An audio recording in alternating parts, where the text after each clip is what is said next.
पक्षाचे मुख्य प्रवक्ते उमेश पाटलांनी जी प्रतिक्रिया काल माध्यमांसमोर दिली तीच भूमिका आमची आहे की जर इतका अपमान ते करत असतील तर मग महायुतीमध्ये राहायचं की नाही हे आता ठरवावं लागेल।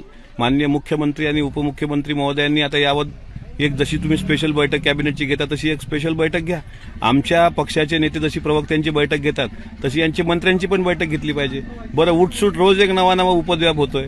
काल राणे बोलला, परवाच्या दिवशी राणे म्हणजे नितेश राणे बोलला, परवाच्या दिवशी सदाभाऊ खोत एका चॅनलवर बोलले, आता तानाजी सावंत काल बोलले।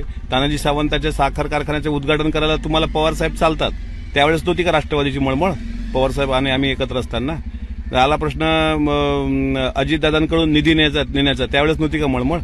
त्याच्यामुळे जी व्यक्ती खेकल्यानं धरण फोडलं म्हणू शकते, जी व्यक्ती हापकीन कोण आहे म्हणजे माणूस आहे असं म्हणू शकते, ती व्यक्ती काही बेताल वक्तव्य करते। मुख्यमंत्री महोदयांनी आणि देवेंद्रजींनी त्यांच्या प्रवक्त्यांना आणि त्यांच्या मंत्र्यांच्या तोंडाला आवर घालावं, कारण तानाजी सावंत बोलले म्हणजे की साधा आमदार बोलला असता तर आम्ही बोललो पण नसतो, पण एक राज्याचा जबाबदार मंत्री म्हणतोय जुलाब लागलाय, मळमळ होते आणि त्यावर उत्तर माझ्यापेक्षा समर्पक भरतशेठ गोगावलेंनी दिलंय की त्यांचा इलाज करावा लागेल, म्हणजे त्यांना मेडिसिन द्यावं लागेल। साहेब, सातत्यानं अजितदादांना टार्गेट केला जात आहे का जाणीवपूर्वक?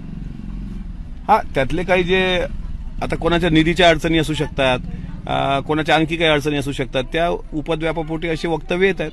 त्यामुळे अजितदादाला टार्गेट करून त्यांना जर आत्मिक समाधान भेटत असेल तर ते आम्ही नाही खपून घेणार ना। आम्ही काय मेल्या मायाचं दूध पेलोत का? त्याच्यामुळे त्यांनी अजितदादांवर, राष्ट्रवादी काँग्रेस पक्षावर बोलताना जरा आपलं थोबाळ आवरावं। मी याच भाषेत सांगतो, कारण थोबाळ शब्दाशिवाय त्यांना भाषा कळत नाही। मग मला माझ्या पक्षाने म्हणू नये की तुम्ही बोलण्याची सभ्यता सोडली, अरे कसली सभ्यता ठेवायची? ही लोक अशा प्रकारे बेताल वक्तव्य करत असतील तर आम्ही शांत बसायचं? आम्ही आमच्या नेत्याबद्दल, आमच्या पक्षाबद्दल खपवून घेणार नाही, एवढं महायुतीच्या दोन्ही पक्षांनी लक्षात ठेवावं।